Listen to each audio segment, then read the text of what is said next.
Hey guys, അപ്പം നമ്മുടെ practical exam ആണ് കേട്ടോ ഒന്ന്. കാലത്ത് നമ്മൾ ഫുഡ് കഴിക്കാനാണ് വന്നിരിക്കുന്നത്. അപ്പോൾ അതേ എല്ലാവരും റെഡി ആയിട്ടൊന്നുമില്ല. ഞങ്ങൾ യൂണിഫോം ഒക്കെ ഇട്ടിരിപ്പുണ്ടായിരുന്നു. കാരണം ഇന്ന് 10 മണിക്കായിരുന്നു എക്സാം. അങ്ങനെ ഊബറൊക്കെ വിളിച്ച് നമ്മുടെ സെൻറ്റർ, അതായത് കോളേജിലേക്ക് വന്നിട്ടുണ്ട് കേട്ടോ. അപ്പോൾ അതേ പഠിക്കണ പോലെ അഭിനയിക്കാത്താണ് ഈ കാണുന്നത്. അങ്ങനെ നമ്മൾ കുറച്ച് നേരം പുറത്ത് വെയിറ്റ് ചെയ്തതിന് ശേഷം ടൈം ആയല്ലോ, 10 മണിക്കായപ്പോഴേക്കും നമ്മൾ കോളേജിലോട്ട് പോകാൻ കേട്ടോ. അങ്ങനെ അതേ നമ്മൾ ആദ്യത്തെ നമുക്കറിയാമായിരിക്കും കെയർ പ്ലാനാണ് നമുക്ക് എഴുതേണ്ടത്. അതൊക്കെ എഴുതിയതിനു ശേഷം നമ്മൾ വൈവയ്ക്ക് വേണ്ടി വെയിറ്റ് ചെയ്യാമായിരുന്നു കേട്ടോ. നമ്മളും പിന്നെ വേറൊരു കോളേജും ഉണ്ടായിരുന്നു. അവരെത്ര പേരുണ്ടായിരുന്നില്ല, കുറച്ച് പേരുണ്ടായിരുന്നുള്ളൂ കേട്ടോ. അങ്ങനെ അതേ നമ്മൾ വെയിറ്റ് ചെയ്യുകയാണ് ഈ കാണുന്നത്. സത്യം പറഞ്ഞാൽ കുറേ നേരം വെയിറ്റ് ചെയ്തു കേട്ടോ ഗൈസ്. കാരണം എന്താണെന്നറിയില്ല, 1 മണിയായിട്ടും ഇത് കഴിയുന്നുണ്ടായിരുന്നില്ല. ഫുഡ് കഴിക്കാൻ ടൈം ആയിട്ട് പോലും ഇവർ വൈവ പോലും തുടങ്ങിയിട്ടുണ്ടായിരുന്നില്ല. നമ്മൾ കുറേ നേരം വെയിറ്റ് ചെയ്തു. അപ്പോൾ അതേ ഉറക്കമൊക്കെ വരുന്നുണ്ട് എല്ലാത്തിനും.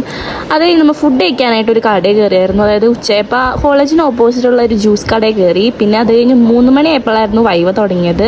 അങ്ങനെ അതേ ഓരോരുത്തർ വൈവയ്ക്ക് പോയി. അങ്ങനെ നമ്മുടെ ഇൻറ്റേർണൽ എക്സ്റ്റേണൽ വൈവയൊക്കെ കഴിഞ്ഞു. അപ്പോൾ നമ്മൾ കോളേജിൽ നിന്ന് ഇറങ്ങിയപ്പോൾ 5:30 ആയിട്ടുണ്ടായിരുന്നു. 5:30 ആയപ്പോഴാണ് പറയുന്നത് നമ്മുടെ ഒരു ഫ്രണ്ട് എക്സാം എഴുതിയിട്ടില്ല എന്ന് പറഞ്ഞ് എക്സാമിനർ വിളിച്ചിട്ടുണ്ടായിരുന്നു.